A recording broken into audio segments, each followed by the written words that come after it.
देखो बच्चों, कठिन सवाल आसान जवाब। क्योंकि गणित हुआ आसान जो बच्चों, गणित हुआ आसान। अंकों का है खेल निराला, जोड़ घटाओं ने क्या कर डाला। क्योंकि गणित हुआ आसान जो बच्चों, गणित हुआ आसान। शून्य का है खेल अजब, अंकों के संग करे गजब। कभी अंकों को शून्य बनाता या अंकों का मान बढ़ाता। क्योंकि गणित हुआ आसान जो बच्चों, गणित हुआ आसान। अलवर की आवाज 90.8 FM पर मैं हूं आपके साथ, आपका दोस्त बसंत। गणित हुआ आसान के एक और अंक के साथ फिर से आपके साथ जुड़ गए हैं अलवर की आवाज 90.8 FM पर। गणित के बारे में सोचते सोचते मन में सवाल उठता है कि सबसे पहले गिनती किसने की होगी। हमारे देश में भी प्राचीन काल में गणना यानी गिनती करने की कोई न कोई विधि तो जरूर रही होगी। गणना करने के लिए अंक विद्या का विकास हुआ होगा। उपनिषदों और बौद्ध ग्रंथों में गणन और जैन ग्रंथों में संख्यान शब्द का प्रयोग किया गया है। हमारे प्राचीनतम ग्रंथ ऋग्वेद में भिन्नों यानी फ्रैक्शन का उल्लेख किया गया है।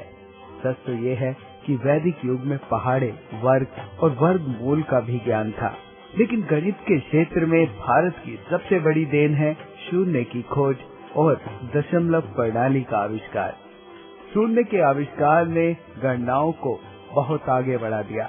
जब रोम के निवासी और यूनानी लोग कुछ हजार तक ही गिन पाते थे, तब भी प्राचीन भारतीय गणितज्ञ बड़ी से बड़ी गणनाएं कर रहे थे। वैदिक युग में वेदियों के निर्माण ने ज्यामिति यानी रेखा गणित के विकास में बड़ी मदद की। तब इसे शल्प कहा जाता था। शल्प का अर्थ है रस्सी, जिससे नाप जोख की जाती थी। इस ज्ञान को शल्प सूत्रों में समेटा गया। वेदों निर्माण के लिए ऋषियों ने शल्प सूत्र रचे, जिनमें ज्यामिति के नियम दिए गए। इनमें से प्रमुख ऋषि हैं बोधायन, आपस्तम और कात्यायन के शल्प सूत्र। शल्प सूत्रों में दिया गया ज्यामिति का ज्ञान यूनानी दार्शनिक थेलिस और पाइथागोरस के ज्ञान से अधिक था। समकोण त्रिभुज की जो प्रमेय आज यूनानी दार्शनिक पाइथागोरस के नाम से जानी जाती है, उसका ज्ञान सदियों पहले भारतीय गणितज्ञों को हो चुका था। शल्प सूत्रों में ये प्रमेय दी गई है। अंकगणित और रेखा गणित की तरह भारत में बीज गणित का भी विकास हुआ। इसे कुट्टक गणित कहा जाता था। भारत में गणित के विकास में प्राचीन गणितज्ञ आर्यभट्ट प्रथम, वराहमिहिर, ब्रह्मगुप्त और भास्कर ने महान योगदान दिया।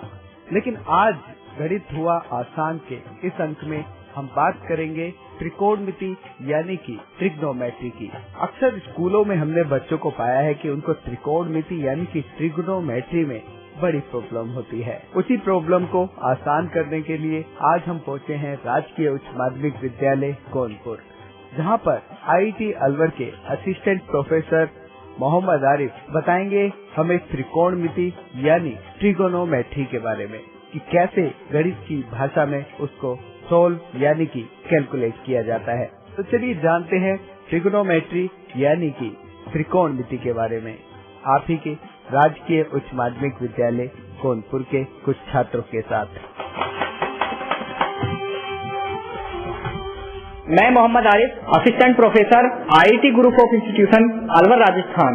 आज हम आपका जो हमारा विषय है जिससे हम बात करेंगे वो है त्रिकोणमिति का परिचय और उसकी अनुप्रयोग यानी कुछ उसकी एप्लीकेशन बताएंगे। लेकिन उससे पहले आप अपने बारे में बताओ। मेरा नाम राधा है, स्कूल का नाम राजकीय उच्च माध्यमिक विद्यालय गोंदपुर रामगढ़ अलवर। मेरा नाम पूजा है, विद्यालय का नाम राजकीय उच्च माध्यमिक विद्यालय। मेरा नाम साजन है, विद्यालय का नाम राजकीय उच्च माध्यमिक विद्यालय गोंदपुर रामगढ़ अलवर। मेरा नाम पूजा, राजकीय उच्च माध्यमिक विद्यालय गोंदपुर अलवर। मेरा नाम अंजलि, स्कूल का नाम राजकीय उच्च माध्यमिक विद्यालय गोंदपुर रामगढ़ अलवर। मेरा नाम सालू, विद्यालय का नाम राजकीय उच्च माध्यमिक विद्यालय गोंदपुर रामगढ़ अलवर। मेरा नाम प्रिया, स्कूल का नाम राजकीय उच्च माध्यमिक विद्यालय गोंदपुर रामगढ़ अलवर।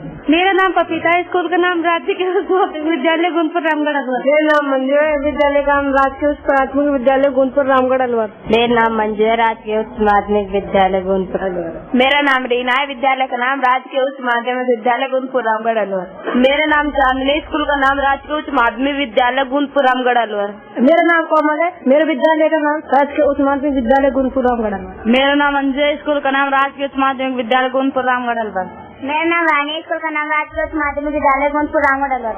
सर मेरा नाम दीपक है और मेरे विद्यालय का नाम राजकीय उच्च माध्यमिक विद्यालय गुंजपुर रामगढ़ अलवर है। मेरा नाम आकाश है, मेरे विद्यालय का नाम राजकीय उच्च प्राथमिक विद्यालय गोंदपुर रामगढ़ अलवर। मेरा नाम नरेंद्र है, विद्यालय का नाम राजकीय उच्च माध्यमिक विद्यालय गोंदपुर रामगढ़ अलवर। मेरा नाम संदीप है, विद्यालय का नाम राजकीय उच्च माध्यमिक विद्यालय गोंदपुर रामगढ़ अलवर। मेरा नाम धर्म है, विद्यालय का नाम राजकीय उच्च माध्यमिक विद्यालय गोंदपुर रामगढ़ अलवर। तो प्यारे बच्चों, जैसे हमारा आज विषय है, इस विषय पे हम बात करेंगे, वो क्या है? त्रिकोणमिति का परिचय और अनुप्रयोग, है ना। यानी त्रिकोणमिति क्या होती है और उसको हम कहाँ कहाँ प्रयोग करते हैं, ठीक है। तो त्रिकोणमिति का अनुप्रयोग यानी त्रिकोणमिति नाम से क्या पता लग रहा है? त्रिकोणमिति, ये जो नाम है ये ग्रीक भाषा से यानी बाहर से लिया गया है ना, जिसका नाम है त्रिकोणमिति। इसमें तीन चीजें होती है, एक का मतलब तिर मीन्स तीन, है ना। इंग्लिश में कहते हैं ट्रिगोनोमेंट्री, है ना। तिर मीन्स होता है तीन और गोनोमेंट्री जो होता है ट्रिगो। ये त्रिकोणमिति ऐसे ले लो, यानी त्रिकोणमिति जो हम बात करेंगे वो क्या है? त्रिभुज के अंदर होता है ना। यानी जो भी हम काम करेंगे वो त्रिभुज के अंदर, ठीक है। यानी त्रिकोणमिति जो हमारा काम करती है वो त्रिभुज के अंदर भुजाओं और कोणों के बीच संबंध बताती है ना। ये क्या होता है? त्रिकोणमिति। त्रिकोणमिति कौन कौन सी? कोण और भुजा, यानी भुजाओं के अंदर संबंध बताती है, तो उसे हम यूज करते हैं त्रिकोणमिति। त्रिकोणमिति की परिभाषा यही है कि त्रिकोणमिति का मतलब है एक त्रिभुज के अंदर भुजाओं और कोणों के बीच संबंध, है ना, वो क्या कहलाता है? त्रिकोणमिति। लेकिन त्रिकोणमिति से पहले अब वो त्रिभुज कैसा होना चाहिए? हर त्रिभुज में त्रिकोणमिति काम नहीं कर सकता। हर त्रिभुज में त्रिकोणमिति जो है यानी भुजाओं और कोणों के बीच संबंध हम प्राप्त नहीं कर सकते। सिर्फ और सिर्फ त्रिकोणमिति में कैसा त्रिभुज होना चाहिए? समकोण त्रिभुज होना चाहिए, ठीक है। अब समकोण त्रिभुज होना चाहिए तो आपको ये पता होना चाहिए कि समकोण त्रिभुज होता क्या होता है? 90 डिग्री का कोण को समकोण त्रिभुज कहते हैं। पहली बात तो वो त्रिभुज होना चाहिए, है ना। एक त्रिभुज के बीच अंदर कितने कोण होते हैं? 3। तो आप कह रहे हो कि 90 डिग्री कोण को समकोण त्रिभुज कहते हैं। क्या होता है समकोण त्रिभुज? यदि किसी एक त्रिभुज में एक भुजा 90 डिग्री के कोण की बनी होती है तो उसे समकोण त्रिभुज कहते हैं। एक भुजा 90 डिग्री कोण की नहीं, तो बता सकता है समकोण त्रिभुज क्या होता है? ऐसा त्रिभुज जिसके अंदर एक कोण 90 डिग्री का हो, ये होता है ना। ऐसा त्रिभुज जिसका एक कोण 90 डिग्री का हो। त्रिभुज के तीनों कोणों का जो कितना होता है? 180, लेकिन उसका एक कोण कितने का होना चाहिए? अब मुझे इसका ऐसा एग्जाम्पल बताओ, कभी आपने कोई ऐसा देखा है कि समकोण त्रिभुज बन जाए, उसका मतलब एक कोण 90 डिग्री का हो? कोई उदाहरण बताओ ऐसा, बताइए। जैसे एक दीवार से आपने सीढ़ी लगा दी, है ना, तो दीवार, फर्श और सीढ़ी के बीच जो त्रिभुज बनेगा वो कैसा होगा? समकोण त्रिभुज, है ना, ठीक है। और मान लीजिए आप कुतुब मीनार देखने गए, है ना, और आप जब कुतुब मीनार का ऊपरी सिरा है यानी उसका जो टॉप है वो देखोगे, तो वहां से जो अगर आप देखोगे, देखने के बाद जो आपका त्रिभुज बन रहा है किस किस के बीच बनेगा? आपने जो देखा नीचे फर्श और कुतुब मीनार के बीच, ये क्या होगा? समकोण त्रिभुज होगा। और भी बहुत सारे उदाहरण हैं, बताओ कोई और। पेड़ टूट जाता है आधा, है ना, आंधी आई, एक पेड़ खड़ा था सीधा, आंधी आई और वो टूट कर जमीन पर गिर गया, वो भी क्या है? समकोण। पेड़ टूटा, क्या बन गया? समकोण त्रिभुज, ठीक है। अब समकोण त्रिभुज के अंदर 3 चीजें होती हैं। क्या क्या होता है बता सकता है कोई? समकोण त्रिभुज के अंदर 3 चीजें होती हैं। क्या क्या? कर्ण, यानी एक तो होता है आधार। अब मुझे ये बताओ कि इसमें कर्ण क्या होता है?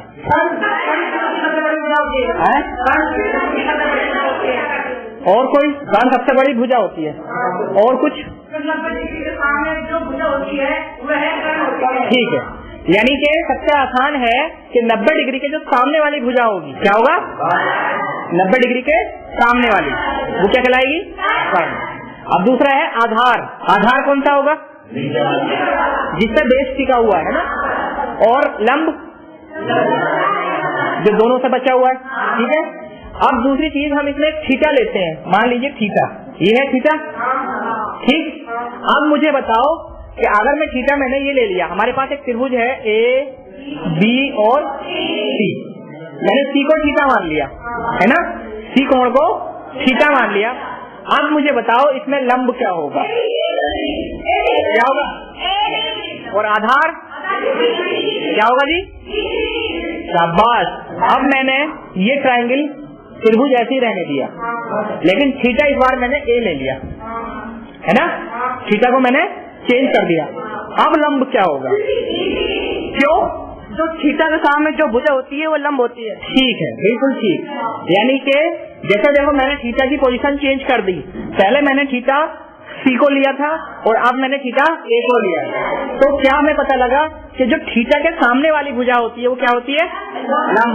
और 90 डिग्री के सामने वाली, और जो बची, ठीक है। इसलिए आधार और लंब जो है वो अलग अलग हो सकते हैं, अलग अलग हो सकते हैं। जैसे हमारा थीटा चेंज होगा, इधर उधर होगा, हमारा लंब और आधार अलग अलग हो सकते हैं। क्या कर्ण भी अलग अलग हो सकता है? दोनों ही स्थितियों में कर्ण कैसा रहता है? समान रहेगा। तो ये तो था हमारा समकोण त्रिभुज के बारे में। अब हम बात ये कर रहे हैं कि त्रिकोणमिति कैसे हम निकालते हैं, क्या करते हैं। देखो त्रिकोणमिति के हमारे पास 6 अनुपात होते हैं। त्रिकोणमिति एक अनुपात है, त्रिकोणमिति कुछ फलन है, फंक्शन है, जो कितने होते हैं? 6। कौन कौन से? एक साइन, कोस,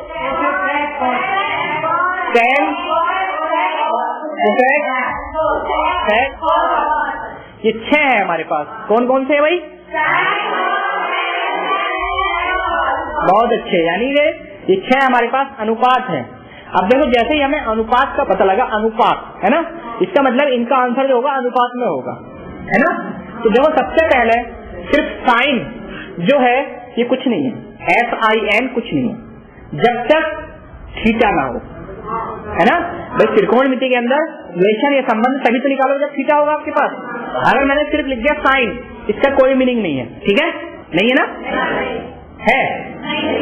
साइन का कोई मीनिंग नहीं है। ऐसे साइन थीटा का मीनिंग है। किसका मीनिंग है? साइन थीटा का कोई अनुपात होगा। अब मैं आपसे एक छोटा सा क्वेश्चन पूछता हूँ। 1 + tan स्क्वायर इजिकल टू क्या होता है? 1 + tan स्क्वायर, 1 + tan की घात 2 बराबर, कोई बता सकता है? बताओ। 1 + tan स्क्वायर, बताइए कोई भी। 1 + tan स्क्वायर, कोसेक स्क्वायर। मेरा क्वेश्चन एक बार फिर सुनो। 1 + tan स्क्वायर इजिकल टू क्या होता है? बताइए। मैं बताऊं? 101। मैंने कहा 1 + tan स्क्वायर, 1 + tan स्क्वायर। मैंने tan स्क्वायर थीटा नहीं कहा, मैंने क्या कहा? बिना थीटा के कुछ नहीं है। मैंने बताया था ना आपको कि भाई 1 प्लस यानी साइन कुछ नहीं है, साइन थीटा कुछ होता है। तो ऐसे मैंने आपसे क्वेश्चन पूछा, क्या 1 प्लस कितना होगा? कैसे? 1 + 10 का वर्ग 100, 10 मतलब, ठीक है, 101 आ गया। इस तरह के बिना थीटा के त्रिकोणमिति में कुछ नहीं है। जो 6 अनुपात है आपके, ये किस पर चलेंगे? थीटा को। जब तक थीटा नहीं होगा नहीं चला सकते। ये जो 6 अनुपात है, ये ऐसे मान लो एक मशीन है ना, और मशीन लाइट से चलती है। अब तुम्हारे घर पर लाइट नहीं आ रही तो मशीन क्या काम करेगी? नहीं करेगी ना। ट्रैक्टर ले लो, है ना, ट्रैक्टर, बाइक, पेट्रोल नहीं है या डीजल नहीं है तो क्या वो चलेगा? नहीं चलेगा ना। तो वही ऐसा ही है, ये सारी जो है मशीनें हैं, और ये कब काम करेंगी? जब इनके पास थीटा होगा, यानी पेट्रोल या डीजल या कुछ होगा, ठीक है। पहले तो हमें ये पता चल गया कि अनुपात के लिए हमें थीटा जरूरी है, क्लियर। अब इनके जब मशीनें हैं तो एक मशीन क्या काम करेगी? यानी अनुपात चाहिए। जैसे मैंने कहा त्रिकोणमितीय अनुपात, तो अनुपात के लिए सबसे पहले साइन थीटा किसका अनुपात बताता है? कोई बता सकता है? साइन थीटा लंब बटे, यानी लंब और कर्ण के बीच अनुपात बताता है कौन? Sine theta. साइन थीटा क्या कहता है? कि साइन थीटा बराबर लंब बटे कर्ण, यानी साइन थीटा जो है लंब और कर्ण का अनुपात बताता है। लंब और कर्ण का अनुपात कितना होगा वो क्या बता देगा? Sine theta. और हम दोनों चीजें किससे जानते हैं? त्रिकोणमिति किसमें काम करती है? सिर्फ और सिर्फ समकोण त्रिभुज में, यानी ऐसा त्रिभुज जिसका एक कोण कैसा हो? 90 डिग्री का, उसी में आपको अनुपात बता सकती है, वरना अनुपात नहीं बताएंगे, ठीक है। अब ऐसी कोस का होगा, कोस किसका अनुपात बताता है? यानी के आधार बटा कर्ण। बहुत अच्छे। यानी के ये हमें साइन जो है, साइन थीटा, ये हमें किसका अनुपात बता रहा है? लंब और कर्ण। लंब और और कोस थीटा, बहुत अच्छे। ऐसे tan किसका बताएगा, लंब बटे, यानी tan थीटा ने लंब और आधार का अनुपात बता दिया।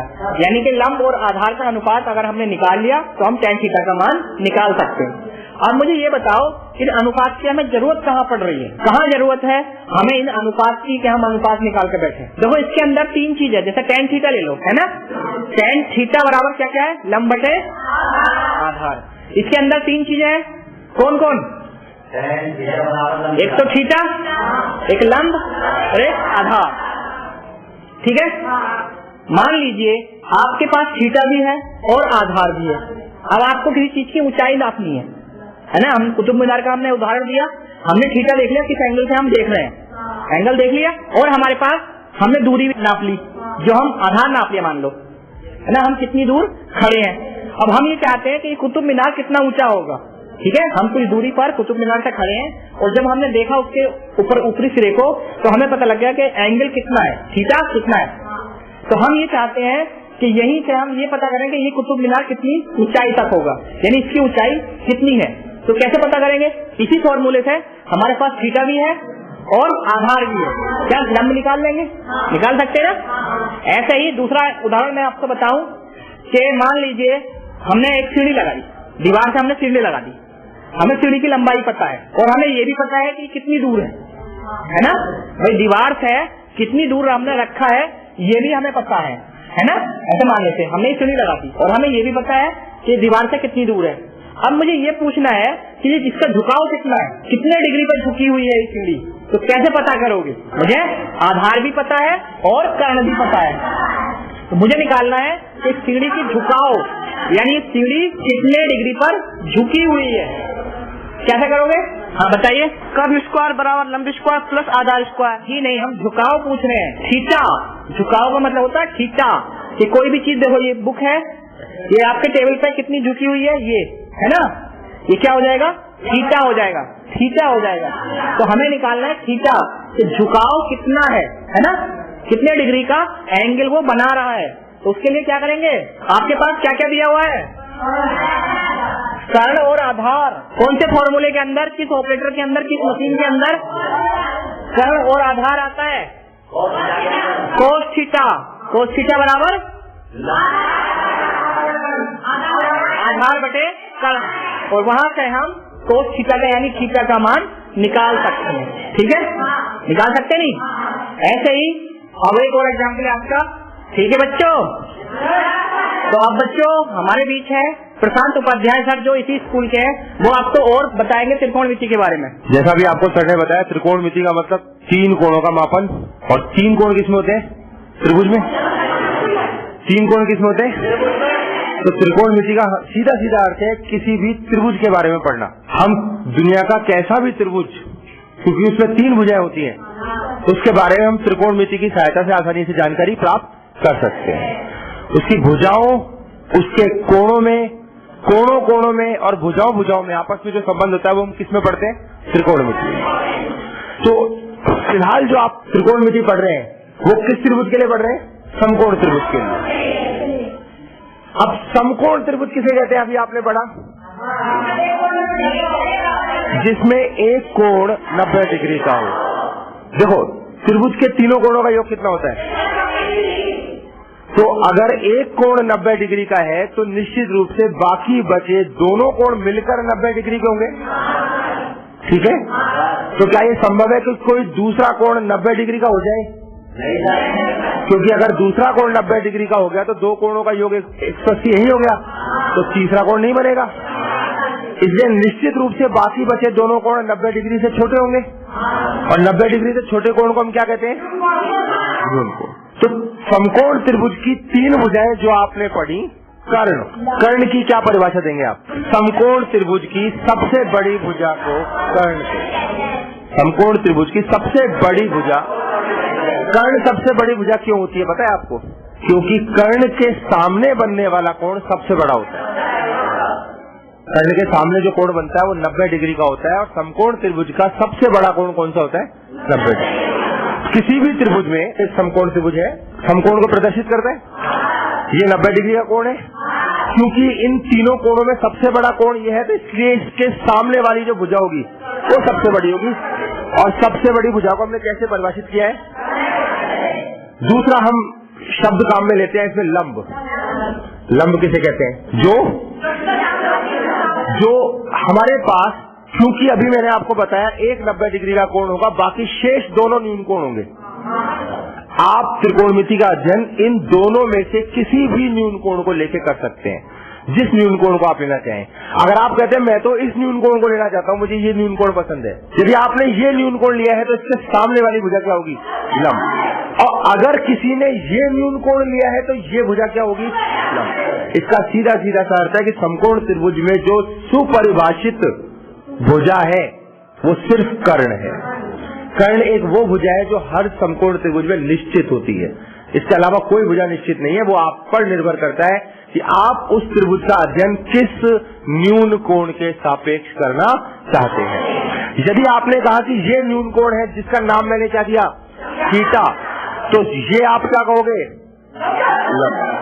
और कर्ण और लंब परिभाषित होने के बाद जो तीसरी भुजा बचती है वो आप। और यदि किसी ने कहा ये मेरा न्यून कोण है थीटा, तो तुरंत लंब और आधार बदल के ये क्या हो जाएगा? और ये क्या हो जाएगा? आधार। ठीक है। पहले के अध्ययनों से ज्ञात हुआ कि समकोण त्रिभुज में इन भुजाओं के अनुपात और इन कोणों में संबंध होता है। हर समकोण त्रिभुज में इन भुजाओं के अनुपातों में और इन न्यून कोण में कुछ संबंध है। उन संबंधों को, उनके अनुपातों को एक विशेष नाम दिया गया।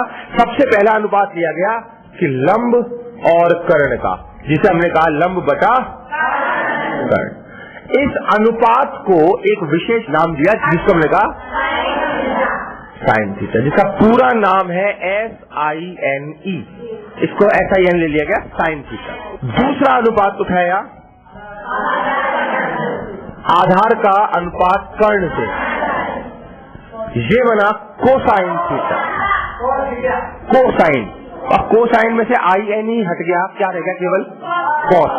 फिर लंब और आधार का ये बना टेन थीटा। तो अब आप एक बात सोचो कि अगर कोई ये न्यून कोण लेगा और मैं इस त्रिभुज को नाम दे दूं, मान लो A, B और C। अगर कोई ये न्यून कोण लेता है तो टेन थीटा बोलेगा वो AB बटा BC। क्या बोलेगा इसको? AB बटा BC। बिल्कुल ठीक है। और अगर कोई इसको न्यून कोण लेता है, मान लो इस न्यून कोण का नाम है ये थीटा है, इसको मान लो मैं अल्फा कह देता हूँ, कुछ भी कह देता हूँ, अल्फा नाम दे देता हूँ इसका। तो अगर वो इस न्यून कोण को पढ़ रहा है तब वो टेन अल्फा क्या कहेगा? लंब बटा आधार। लेकिन क्योंकि इसके लिए लंब BC बटा AB। तो आपने देखा ये भी टेन है, ये भी टेन है, लेकिन ये अलग आ रहा है, ये अलग आ रहा है। ऐसा क्यों हो रहा है? क्योंकि कोण बदल चुके हैं। निश्चित रूप से ये कोण अलग है और ये कोण अलग है। इसलिए त्रिभुज की भुजाओं को परिभाषित करने के लिए सबसे पहले क्या परिभाषित करना चाहिए आपको? न्यून कोण। ये त्रिकोणमिति अनुपात है कुछ, इसके बारे में अपन आगे बढ़ेंगे। Thank you sir. तो ठीक है बच्चों, आपकी समझ में आया? सर ने अभी बताया आपको त्रिकोणमिति के बारे में, है ना? तो ठीक है बच्चों, अब हम बाकी आगे अगले एपिसोड में आपको बताएंगे इसके बारे में कुछ फॉर्मूले और बाकी जानकारी। ठीक है, धन्यवाद।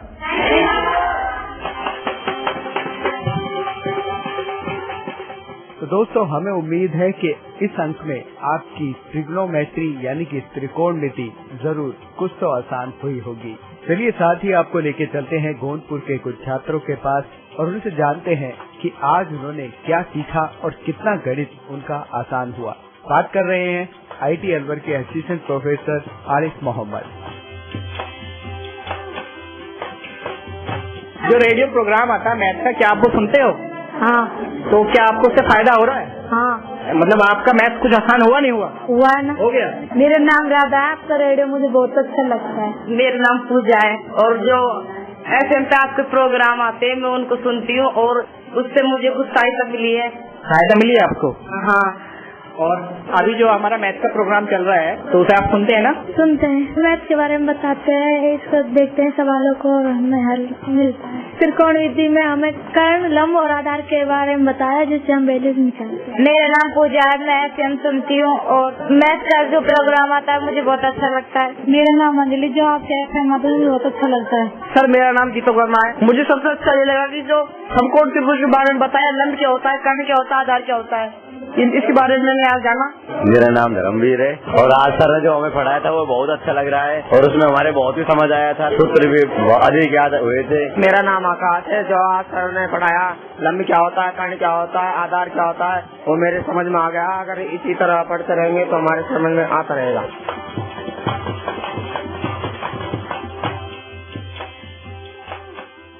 तो बच्चों से भी हमने जान लिया कि कितना बच्चों को ट्रिग्नोमेट्री यानी कि त्रिकोणमिति समझ में आया और उनका गणित कितना आसान हुआ। इस विषय के बारे में आपको बता रहे थे IIT अलवर के असिस्टेंट प्रोफेसर मोहम्मद आरिफ और साथ ही उनके सहयोग दिया प्रशांत उपाध्याय ने, जो कि राजकीय उच्च माध्यमिक विद्यालय में गणित के प्राध्यापक हैं, और साथ में थे हमारे राजकीय उच्च माध्यमिक विद्यालय गोंदपुर के कुछ छात्र। ये प्रोग्राम भारत सरकार के विज्ञान एवं प्रौद्योगिकी विभाग द्वारा प्रेरित एवं समर्थित किया गया। आपको ये प्रोग्राम कैसा लगा? आप अपने फीडबैक, प्रतिक्रिया हमें दे सकते हैं। अपने फीडबैक देने के लिए हमारा पता है कम्युनिटी रेडियो अलवर की आवाज 90.8 megahertz, IIT group of institutions, north extension, MIA Alwar, Rajasthan. हमारे फोन नंबर है 9587908908 और दूसरा नंबर है 0144512190। आप हमें मेल भी कर सकते हैं। हमारी ईमेल ID है radioalwar@gmail.com और साथ ही इस प्रोग्राम को आप ऑनलाइन यानी कि इंटरनेट पर भी सुन सकते हैं। इंटरनेट से सुनने के लिए आपको लॉगिन करना है www.i-radiolive.com पर और साथ ही मैथमेटिक्स यानी गणित हुआ आसान के एपिसोड आप ऑनलाइन यानी कि इंटरनेट के माध्यम से एक दुनिया अनेक आवाज के वेबसाइट पर भी सुन सकते हैं। वेबसाइट है www.edaa.in। लॉगिन कीजिए और कहीं भी बैठकर ऑनलाइन आप इन मैथमेटिक्स के प्रोग्राम को सुन सकते हैं। इसी के साथ अपने दोस्त बसंत को दीजिए इजाजत। नमस्कार। आओ बच्चों, देखो बच्चों, कठिन सवाल आसान जवाब। क्योंकि गणित हुआ आसान जो बच्चों, गणित हुआ आसान। अंकों का है खेल निराला, जोड़ घटाओं ने क्या कर डाला। क्योंकि गणित हुआ आसान जो बच्चों, गणित हुआ आसान। शून्य का है खेल अजब, अंकों के संग करे गजब। कभी अंकों को शून्य बनाता या अंकों का मान बढ़ाता, क्योंकि गणित हुआ आसान जो बच्चों, गणित हुआ आसान।